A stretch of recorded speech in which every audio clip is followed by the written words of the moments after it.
from here in the House chamber, as members of Congress gather to hear the President's State of the Union address. Camera shots, by the way, controlled by the U.S. House.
The chair appoints as members of the committee on the part of the House to escort the President of the United States into the chamber: the gentleman from Texas, Mr. DeLay; the gentleman from Missouri, Mr. Blunt; the gentlewoman from Ohio, Ms. Price; the gentleman from Georgia, Mr. Kingston; the gentlewoman from California, Ms. Pelosi; the gentleman from Maryland, Mr. Hoyer; the gentleman from New Jersey, Mr. Menendez; and the gentleman from South Carolina, Mr. Clyburn. The President of the Senate, at the direction of that body, appoints the following senators as members of the committee on the part of the Senate to escort the President of the United States into the House chamber: the Senator from Tennessee, Mr. Frist; the Senator from Kentucky, Mr. McConnell; the Senator from Pennsylvania, Mr. Santorum; the Senator from Texas, Mrs. Hutchison; Senator from Arizona, Mr. Kyle; Senator from Virginia, Mr. Allen; Senator from Pennsylvania, Mr. Specter; the Senator from Alaska, Ms. Murkowski; the Senator from South Dakota, Mr. Daschle; the Senator from Maryland, Ms. Mikulski; the Senator from Louisiana, Mr. Breaux; the Senator from North Dakota, Mr. Dorgan; the Senator from California, Mrs. Boxer; the Senator from Illinois, Mr. Durbin; the Senator from Rhode Island, Mr. Reed; the Senator from Florida, Mr. Nelson; the Senator from Michigan, Ms. Stabenow; the Senator from New York, Mrs. Clinton; and the Senator from New Jersey, Mr. Corzine. Will the members of the Escort Committee please exit the chamber through the lobby doors?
Mr. Speaker, the Acting Dean of the Diplomatic Corps.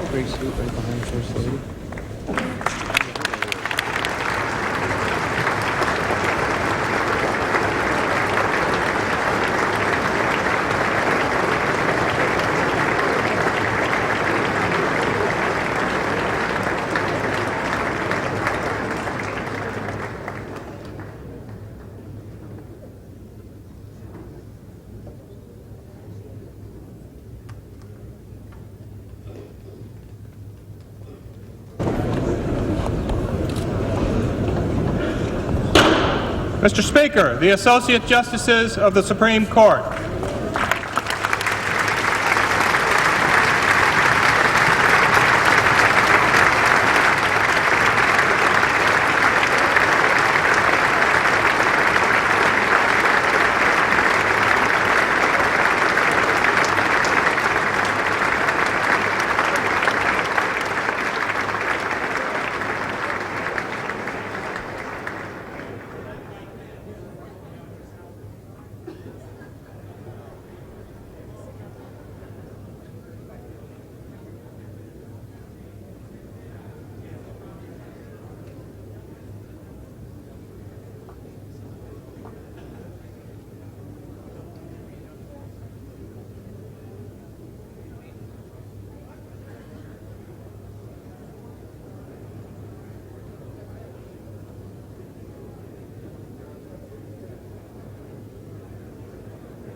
Mr. Speaker, the President's Cabinet.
Mr. Speaker, the President of the United States.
Members of Congress, I have the high privilege and the distinct honor of presenting to you the President of the United States.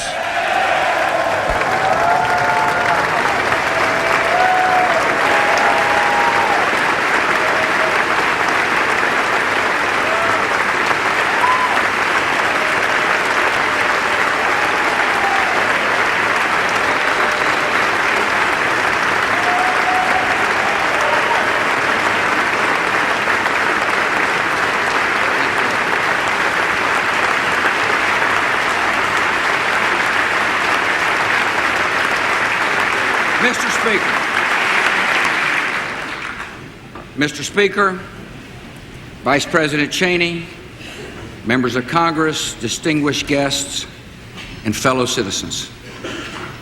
America this evening is a nation called to great responsibilities, and we are rising to meet them. As we gather tonight, hundreds of thousands of American servicemen and women are deployed across the world in the war on terror. By bringing hope to the oppressed and delivering justice to the violent, they are making America more secure.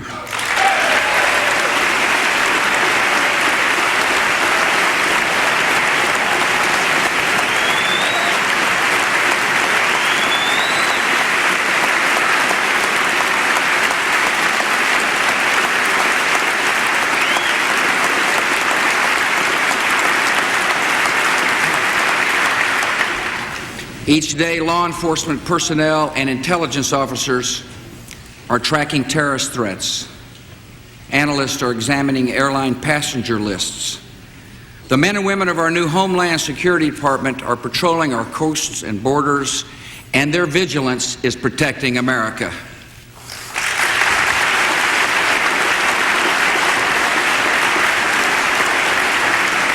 Americans are proving once again to be the hardest working people in the world. The American economy is growing stronger. The tax relief you passed is working.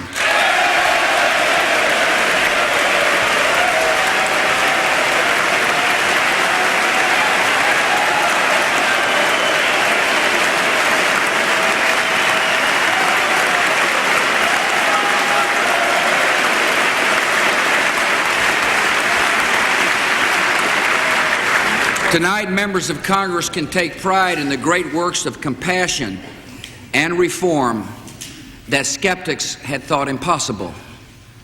You're raising the standards for our public schools, and you're giving our senior citizens prescription drug coverage under Medicare.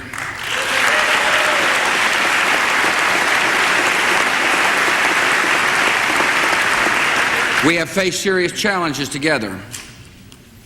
And now we face a choice. We can go forward with confidence and resolve, or we can turn back to the dangerous illusion that terrorists are not plotting and outlaw regimes are no threat to us. We can press on with economic growth and reforms in education and Medicare, or we can turn back to old policies and old divisions. We've not come all this way through tragedy and trial and war, only to falter and leave our work unfinished. Americans are rising to the tasks of history, and they expect the same from us. In their efforts, their enterprise, and their character, the American people are showing that the state of our union is confident and strong.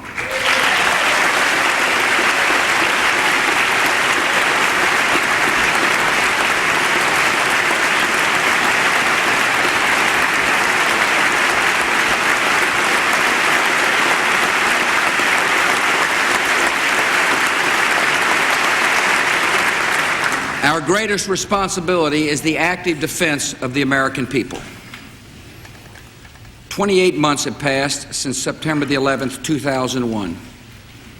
Over 2 years without an attack on American soil. And it is tempting to believe that the danger is behind us.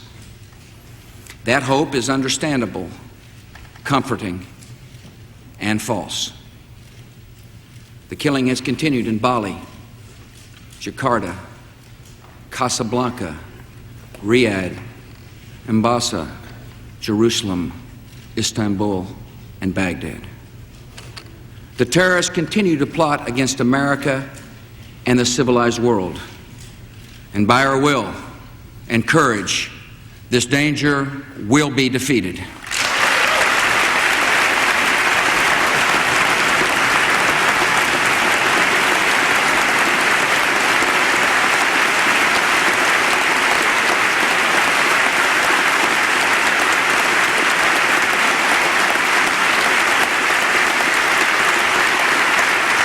Inside the United States, where the war began, we must continue to give our Homeland Security and law enforcement personnel every tool they need to defend us.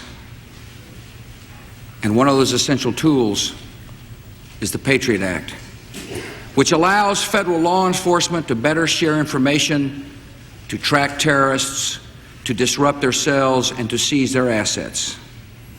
For years, we have used similar provisions to catch embezzlers and drug traffickers. If these methods are good for hunting criminals, they are even more important for hunting terrorists.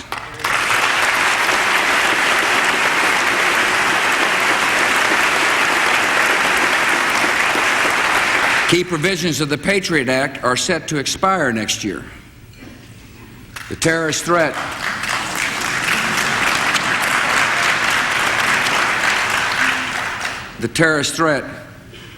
will not expire on that schedule.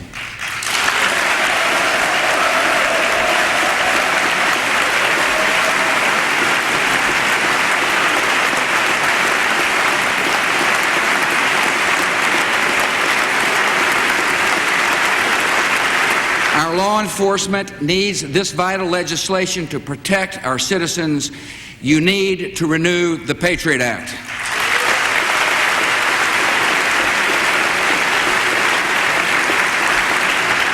America is on the offensive against the terrorists who started this war.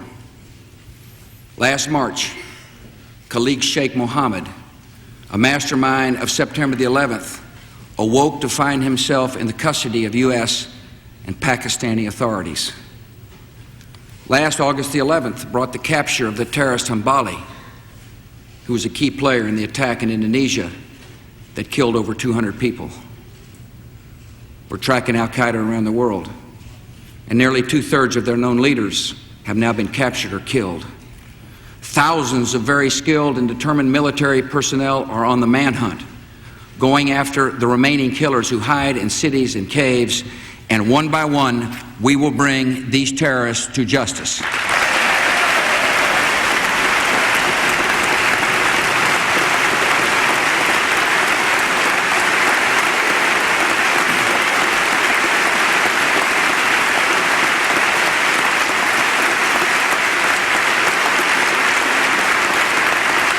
As part of the offensive against terror, we are also confronting the regimes that harbor and support terrorists and could supply them with nuclear, chemical, or biological weapons.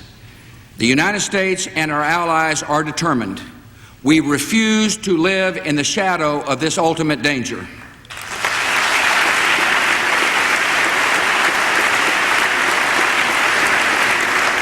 The first to see our determination were the Taliban, who made Afghanistan the primary training base of al-Qaeda killers. As of this month, that country has a new constitution guaranteeing free elections and full participation by women. Businesses are opening, healthcare centers are being established, and the boys and girls of Afghanistan are back in school. With the help from the new Afghan army, our coalition is leading aggressive raids against the surviving members of the Taliban and al-Qaeda. The men and women of Afghanistan are building a nation that is free and proud and fighting terror, and America is honored to be their friend.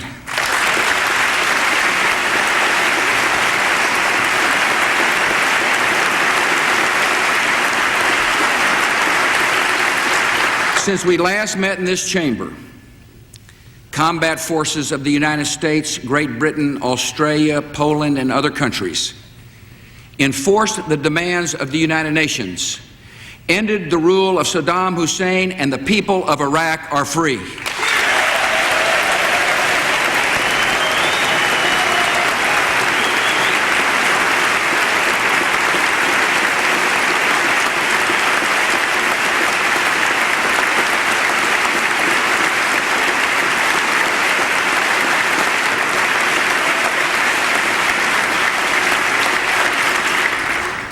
Having broken the Ba'athist regime, we face a remnant of violent Saddam supporters. Men who ran away from our troops in battle are now dispersed and attacked from the shadows. These killers, joined by foreign terrorists, are a serious, continuing danger. Yet we're making progress against them. The once all-powerful ruler of Iraq was found in a hole and now sits in a prison cell.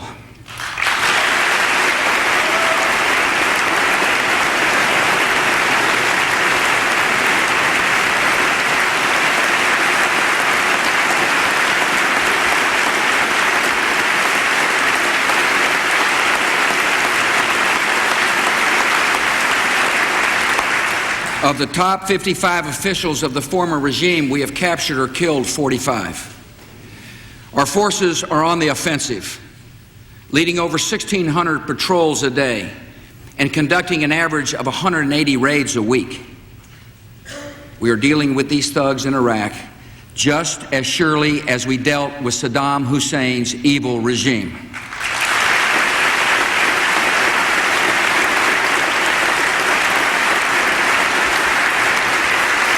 The work of building a new Iraq is hard, and it is right.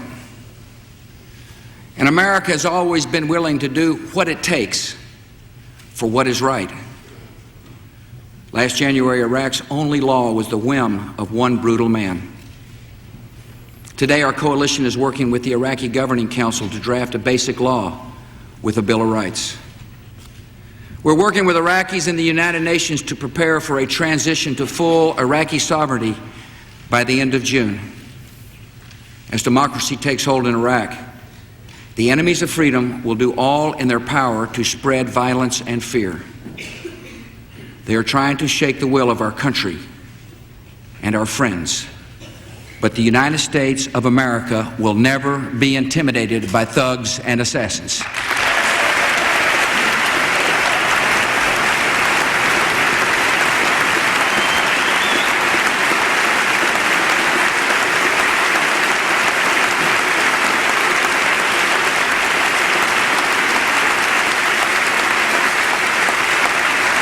The killers will fail, and the Iraqi people will live in freedom.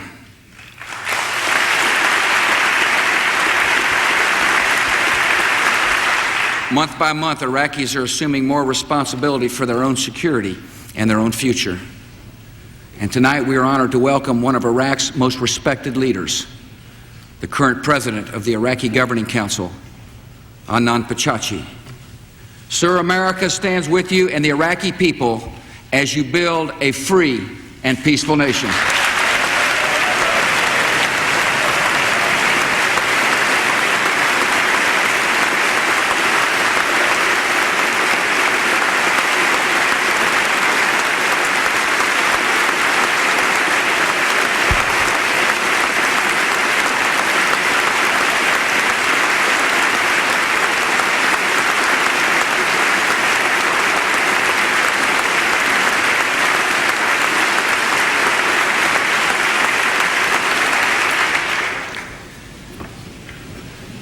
Because of American leadership and resolve, the world is changing for the better. Last month, the leader of Libya voluntarily pledged to disclose and dismantle all of his regime's weapons of mass destruction programs, including a uranium enrichment project for nuclear weapons. Colonel Gaddafi correctly judged that his country would be better off and far more secure without weapons of mass murder.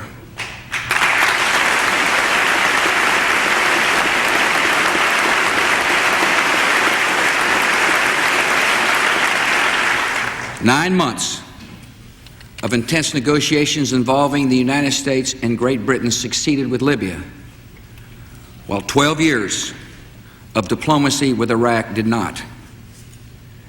And one reason is clear. For diplomacy to be effective, words must be credible, and no one can now doubt the word of America.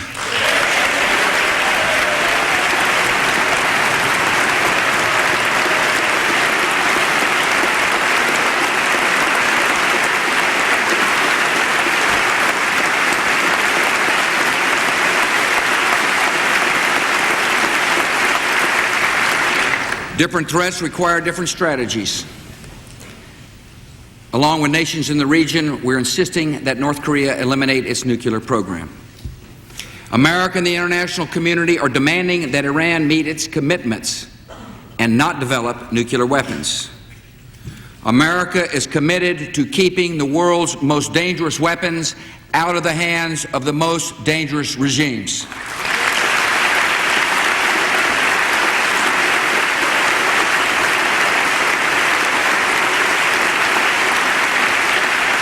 When I came to this rostrum on September the 20th, 2001, I brought the police shield of a fallen officer, my reminder of lives that ended and a task that does not end.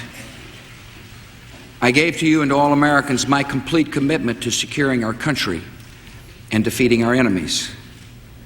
And this pledge, given by one, has been kept by many.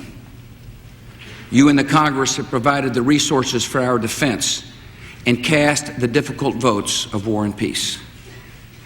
Our closest allies have been unwavering.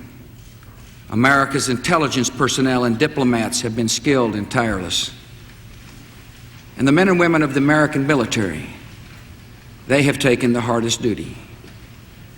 We've seen their skill and their courage in armored charges, in midnight raids, and lonely hours on faithful watch.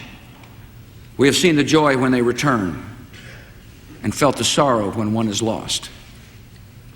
I've had the honor of meeting our servicemen and women at many posts, from the deck of a carrier in the Pacific to a mess hall in Baghdad. Many of our troops are listening tonight, and I want you and your families to know America is proud of you, and my administration and this Congress will give you the resources you need to fight and win the war on terror.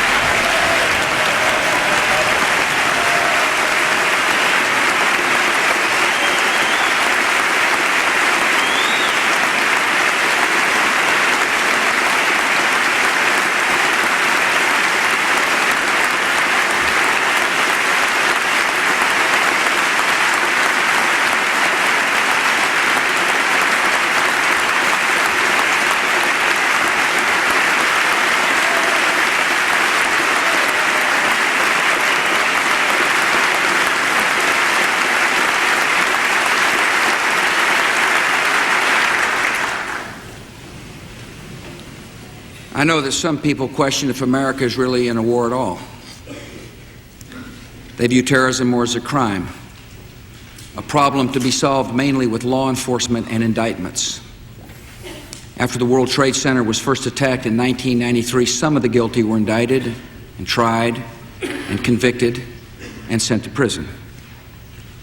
But the matter was not settled.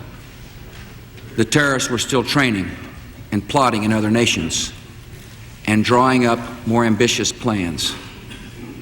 After the chaos and carnage of September the 11th, it is not enough to serve our enemies with legal papers. The terrorists and their supporters declared war on the United States, and war is what they got.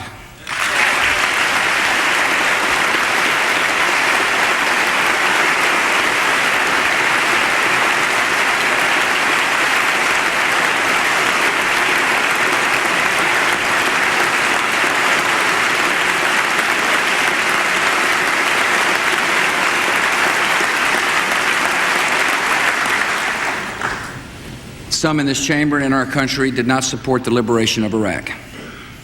Objections to war often come from principled motives. But let us be candid about the consequences of leaving Saddam Hussein in power.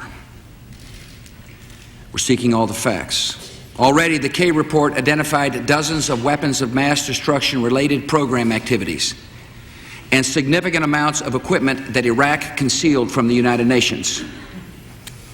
Had we failed to act, the dictator's weapons of mass destruction programs would continue to this day. Had we failed to act, Security Council resolutions on Iraq would have been revealed as empty threats, weakening the United Nations and encouraging defiance by dictators around the world. Iraq's torture chambers would still be filled with victims, terrified and innocent. The killing fields of Iraq, where hundreds of thousands of men and women and children vanished into the sands, would still be known only to the killers. For all who love freedom and peace, the world without Saddam Hussein's regime is a better and safer place.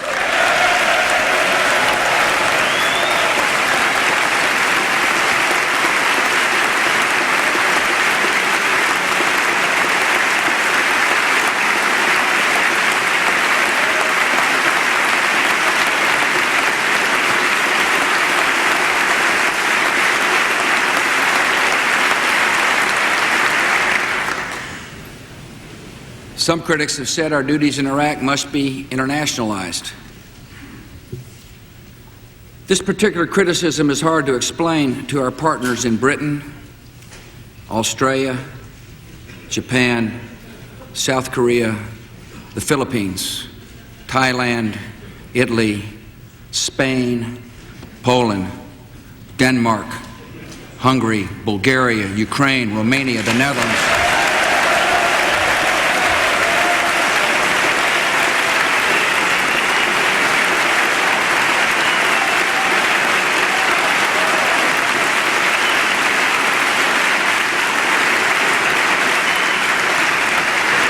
Norway, El Salvador, and the 17 other countries that have committed troops to Iraq.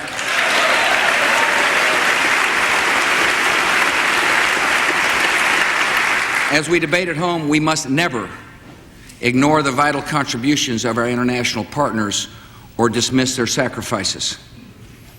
From the beginning, America has sought international support for our operations in Afghanistan and Iraq, and we have gained much support. There is a difference, however, between leading a coalition of many nations and submitting to the objections of a few. America will never seek a permission slip to defend the security of our country.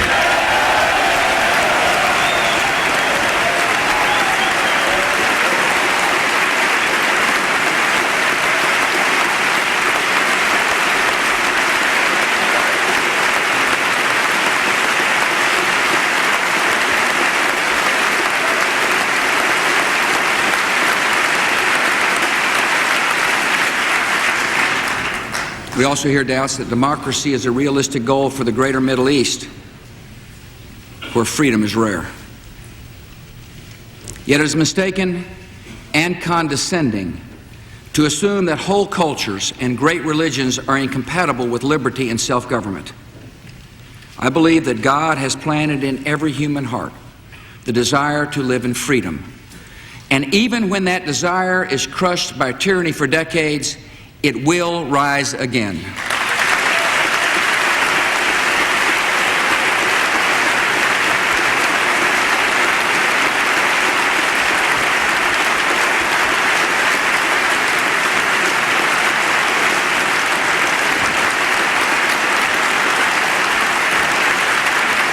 As long as the Middle East remains a place of tyranny and despair and anger, it will continue to produce men and movements that threaten the safety of America and our friends. So America is pursuing a forward strategy of freedom in the greater Middle East.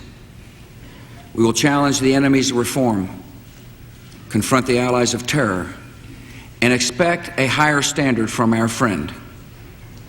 To cut through the barriers of hateful propaganda, the Voice of America and other broadcast services are expanding their programming in Arabic and Persian. And soon a new television service will begin providing reliable news and information across the region. I will send you a proposal to double the budget of the National Endowment for Democracy and to focus its new work on the development of free elections and free markets, free press, and free labor unions in the Middle East. And above all, we will finish the historic work of democracy in Afghanistan and Iraq, so those nations can light the way for others and help transform a troubled part of the world.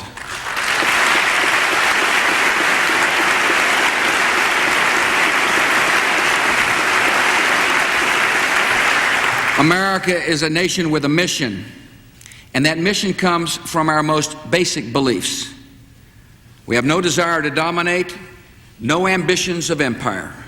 Our aim is a democratic peace, a peace founded upon the dignity and rights of every man and woman. America acts in this cause with friends and allies at our side, yet we understand our special calling. This great republic will lead the cause of freedom.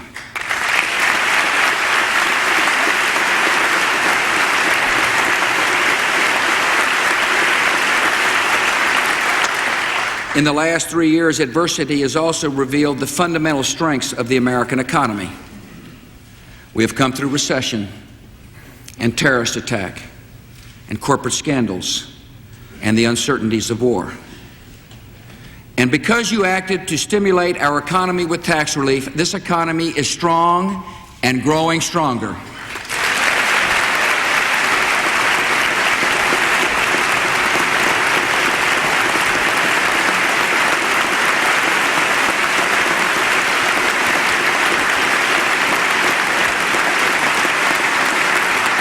You have doubled the child tax credit from $500 to $1,000, reduced the marriage penalty, begun to phase out the death tax, reduced taxes on capital gains and stock dividends, cut taxes on small businesses, and you have lowered taxes for every American who pays income taxes.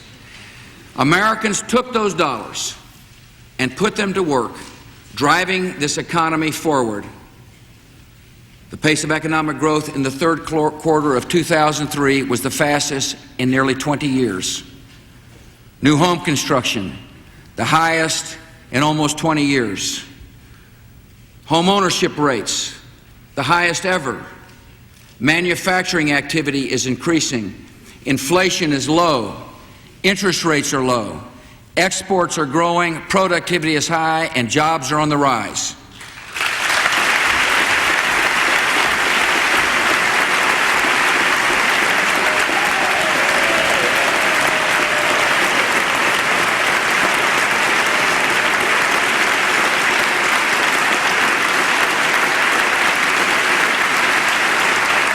These numbers confirm that the American people are using their money far better than government would have, and you were right to return it.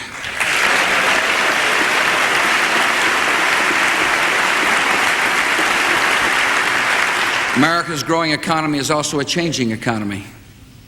As technology transforms the way almost every job is done, America becomes more productive, and workers need new skills. Much of our job growth will be found in high-skilled fields like healthcare and biotechnology. So we must respond by helping more Americans gain the skills to find good jobs in our new economy. All skills begin with the basics of reading and math, which are supposed to be learned in the early grades of our schools. Yet for too long, for too many children, those skills were never mastered. By passing the No Child Left Behind Act, you have made the expectation of literacy the law of our country. We're providing more funding for our schools, a 36% increase since 2001. We're requiring higher standards. We are regularly testing every child on the fundamentals. We're reporting results to parents and making sure they have better options when schools are not performing. We are making progress toward excellence for every child in America.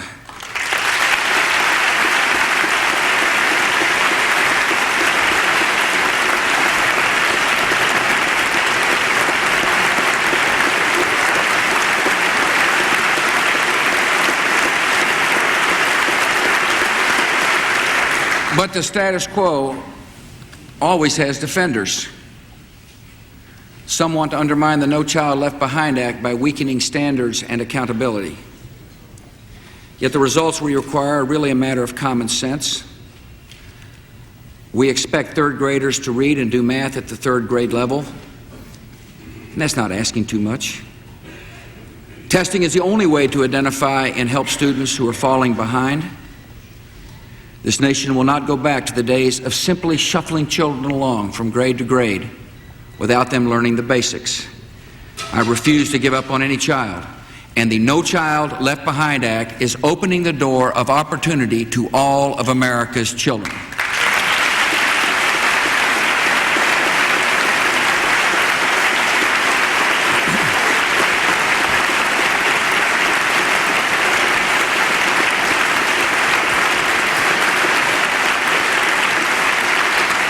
At the same time, we must ensure that older students and adults can gain the skills they need to find work now. Many of the fastest growing occupations require strong math and science preparation and training beyond the high school level. So tonight I propose a series of measures called Jobs for the 21st Century. This program will provide extra help to middle and high school students who fall behind in reading and math. Expand advanced placement programs in low-income schools. Invite math and science professionals from the private sector to teach part-time in our high schools. I propose larger Pell Grants for students who prepare for college with demanding courses in high school.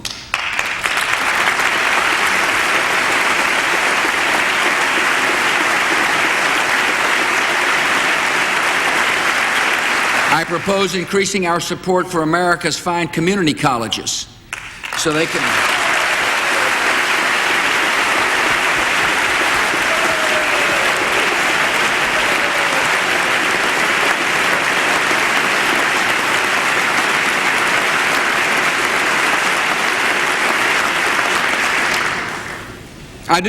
they can train workers for industries that are creating the most new jobs. By all these actions, we will help more and more Americans to join in the growing prosperity of our country. Job training is important, and so is job creation. We must continue to pursue an aggressive pro-growth economic agenda.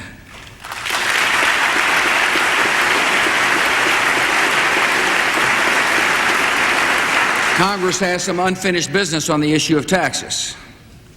The tax reductions you passed are set to expire. Unless you act, the unfair tax on marriage will go back up. Unless you act, millions of families will be charged $300 more in federal taxes for every child. Unless you act, small businesses will pay higher taxes.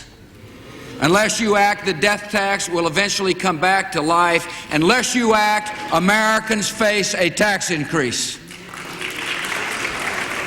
What Congress has given, the Congress should not take away. For the sake of job growth, the tax cuts you passed should be permanent.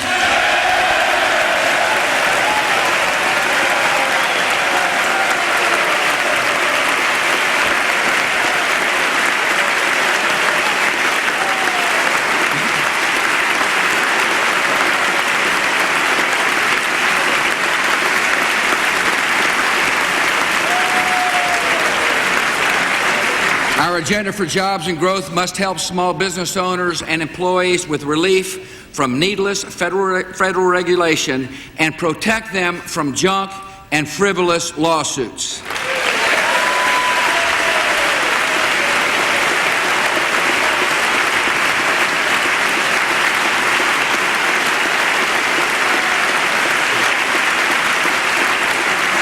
Consumers and businesses need reliable supplies of energy to make our economy run.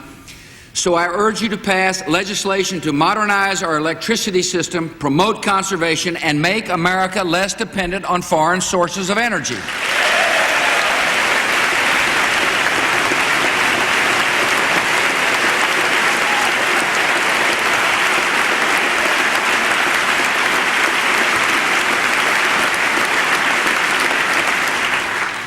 My administration is promoting free and fair trade to open up new markets for America's entrepreneurs and manufacturers and farmers to create jobs for American workers. Younger workers should have the opportunity to build a nest egg by saving part of their Social Security taxes in a personal retirement account.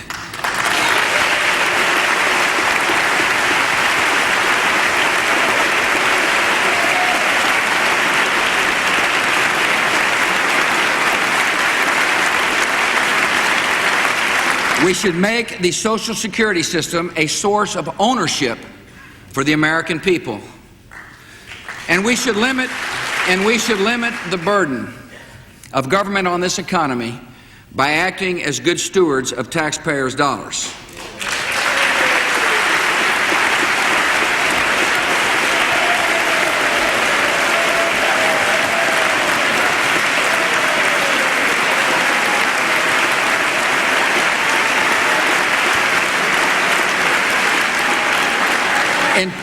In 2 weeks, I will send you a budget that funds the war, protects the homeland, and meets important domestic needs while limiting the growth in discretionary spending to less than 4%. This will require that Congress focus on priorities, cut wasteful spending, and be wise with the people's money. By doing so, we can cut the deficit in half over the next 5 years.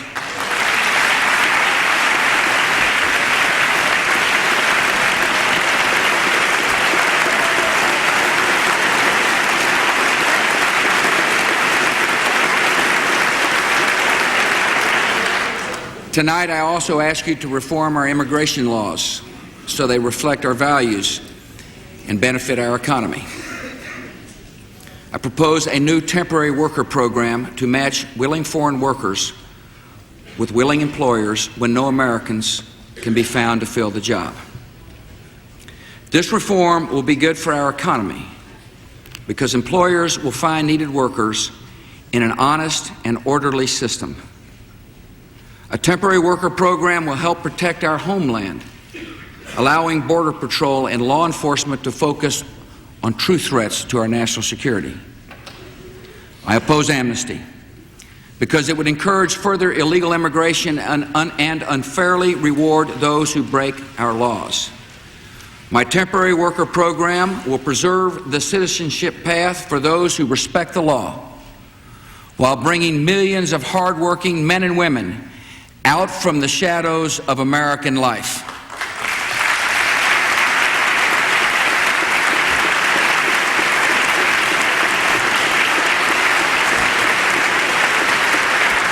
Our nation's healthcare system, like our economy, is also in a time of change. Amazing medical technologies are improving and saving lives. This dramatic progress has brought its own challenge in the rising cost of medical care and health insurance. Members of Congress, we must work together to help control those costs and extend the benefits of modern medicine throughout our country.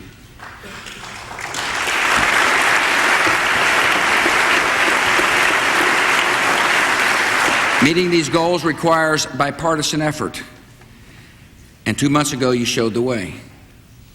By strengthening Medicare and adding a prescription drug benefit, you kept a basic commitment to our seniors. You are giving them the modern medicine they deserve.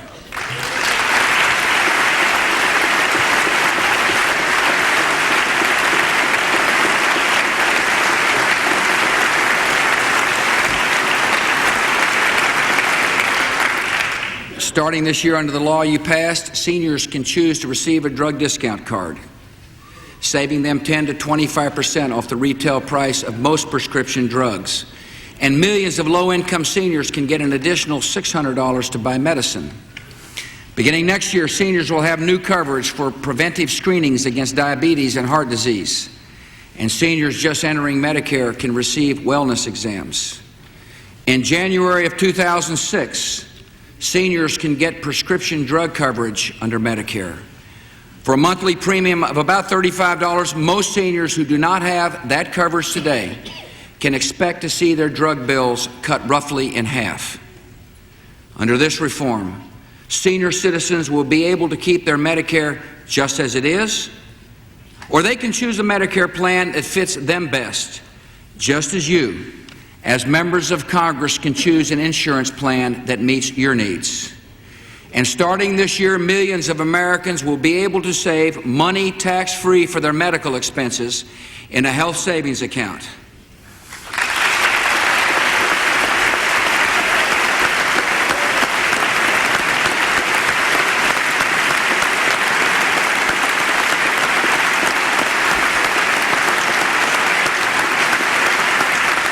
I sign this measure proudly, and any attempt to limit the choices of our seniors or to take away their prescription drug coverage under Medicare will meet my veto.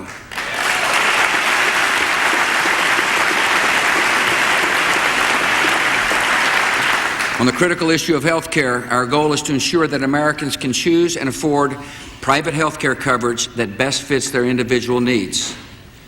To make insurance more affordable, Congress must act to address rapidly rising health care costs. Small businesses should be able to band together and negotiate for lower insurance rates so they can cover more workers with health insurance. I urge you to pass association health plans.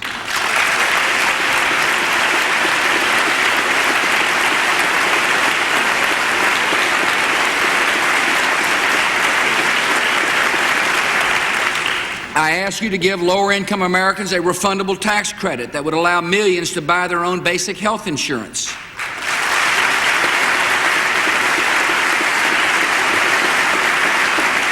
By computerizing health records, we can avoid dangerous medical mistakes, reduce costs, and improve care.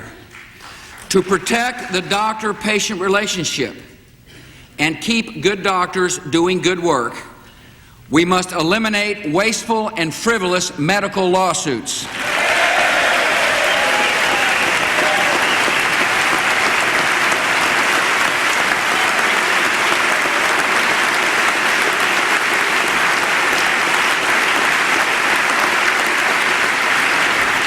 And tonight I propose that individuals who buy catastrophic health care coverage as part of our new health savings accounts be allowed to deduct 100% of the premiums from their taxes.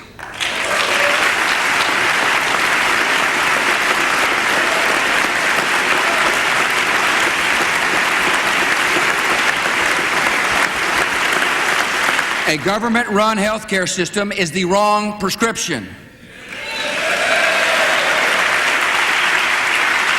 By keeping costs under control, expanding access, and helping more Americans afford coverage, we will preserve the system of private medicine that makes America's health care the best in the world.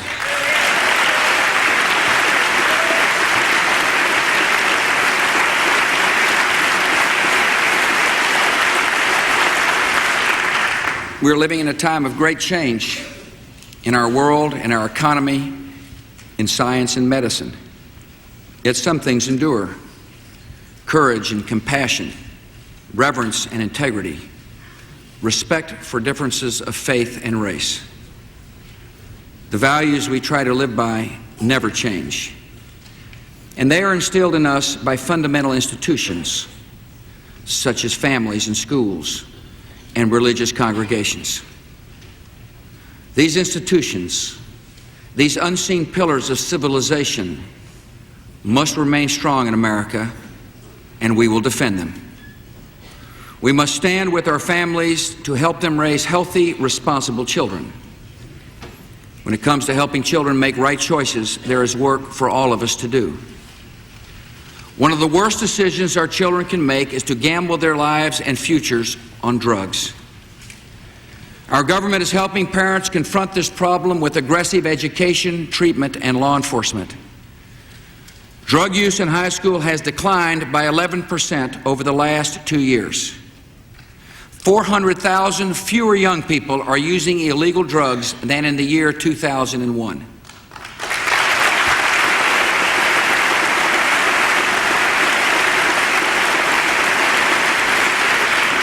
In my budget, I propose new funding to continue our aggressive community-based strategy to reduce demand for illegal drugs.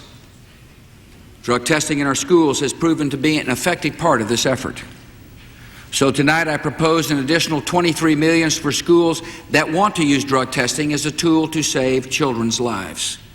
The aim here is not to punish children, but to send them this message: we love you and we do not want to lose you.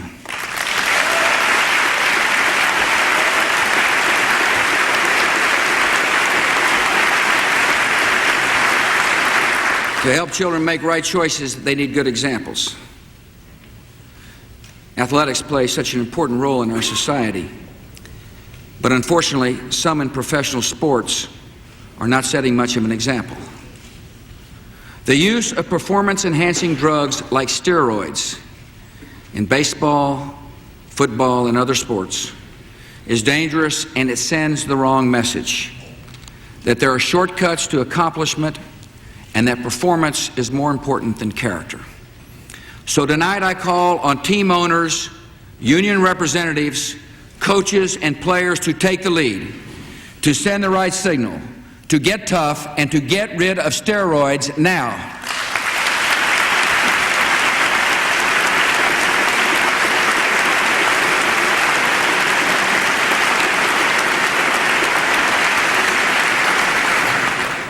To encourage right choices, we must be willing to confront the dangers young people face, even when they're difficult to talk about. Each year, about 3 million teenagers contract sexually transmitted diseases that can harm them, or kill them, or prevent them from ever becoming parents. In my budget, I propose a grassroots campaign to help inform families about these medical risks. We will double federal funding for abstinence programs so schools can teach this fact of life, Abstinence for young people is the only certain way to avoid sexually transmitted diseases.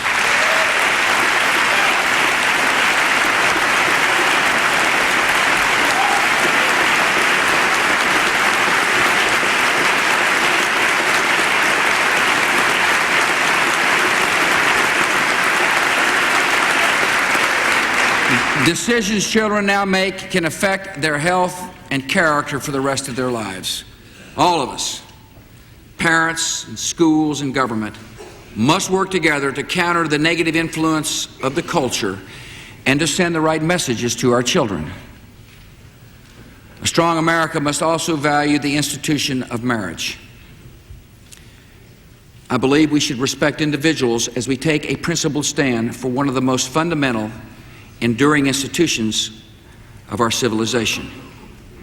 Congress has already taken a stand on this issue by passing the Defense of Marriage Act signed in 1996 by President Clinton. That statute protects marriage under federal law as a union of a man and a woman and declares that one state may not redefine marriage for other states. Activist judges, however, have begun redefining marriage by court order without regard for the will of the people and their elected representatives. On an issue of such great consequence, the people's voice must be heard. If judges insist on forcing their arbitrary will upon the people, the only alternative left to the people would be the constitutional process. Our nation must defend the sanctity of marriage.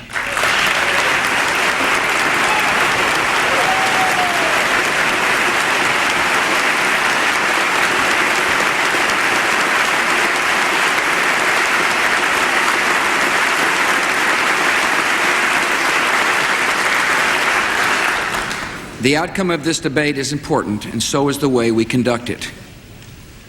The same moral tradition that defines marriage also teaches that each individual has dignity and value in God's sight.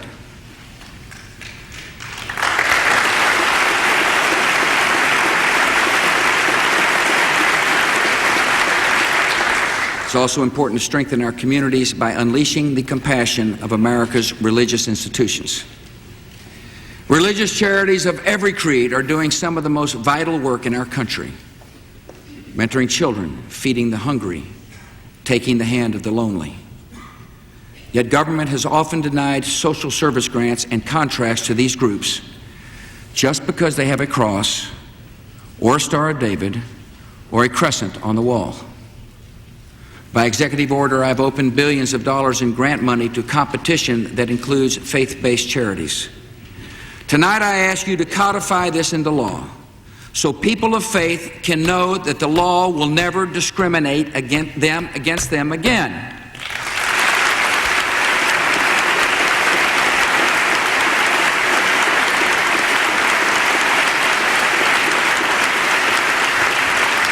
In the past, we've worked together to bring mentors to children of prisoners and provide treatment for the addicted and help for the homeless. Tonight, I ask you to consider another group of Americans in need of help. This year, some 600,000 inmates will be released from prison back into society. We know from long experience that if they can't find work or a home or help, they are much more likely to commit crime and return to prison.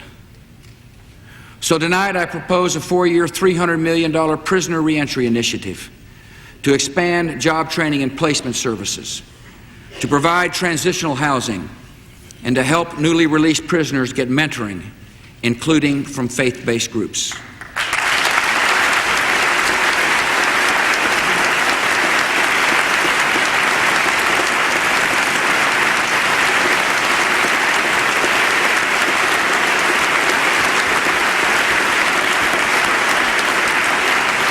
America is the land of second chance, and when the gates of the prison open, the path ahead should lead to a better life.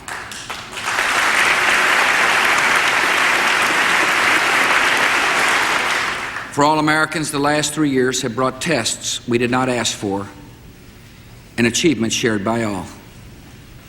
By our actions, we have shown what kind of nation we are. In grief, we have found the grace to go on. In challenge, we rediscovered the courage and daring of a free people. In victory, we have shown the noble aims and good heart of America. And having come this far, we sense that we live in a time set apart. I've been witness to the character of the people of America, who've shown calm in times of danger, compassion for one another, and toughness for the long haul. All of us have been partners in a great enterprise. And even some of the youngest understand that we are living in historic times. Last month, a girl in Lincoln, Rhode Island, sent me a letter. It began, "Dear George W. Bush, if there's anything you know I, Ashley Pearson, age 10, can do to help anyone, please send me a letter and tell me what I can do to save our country."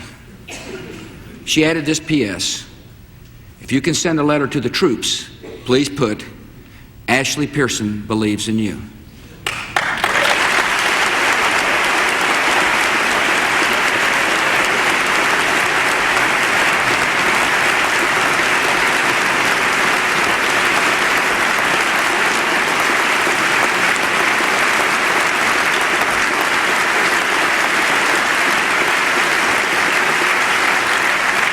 Tonight, Ashley, your message to our troops has just been conveyed. And yes, you have some duties yourself. Study hard in school, listen to your mom or dad, help someone in need, and when you and your friends see a man or woman in uniform, say thank you.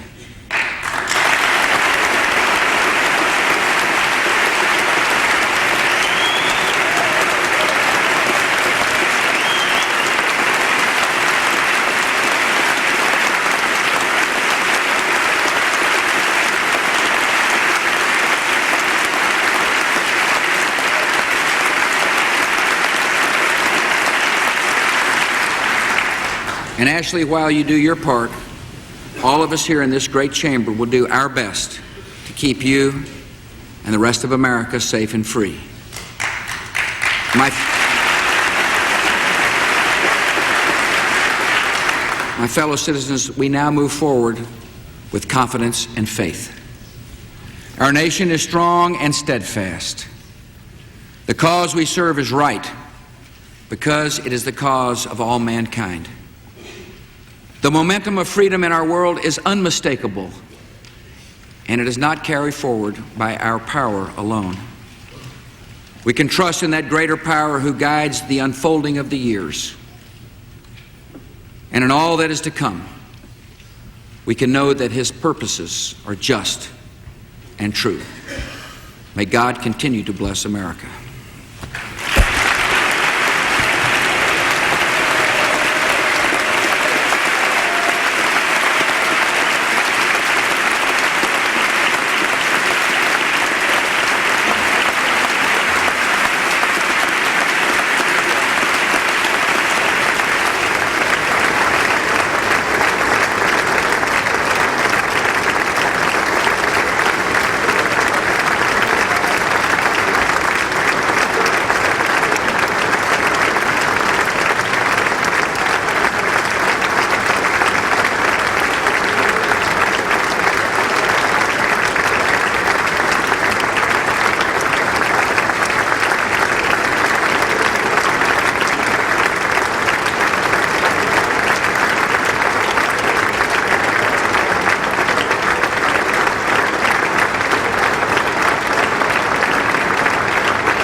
Well, at this hour, about 20 students at New England College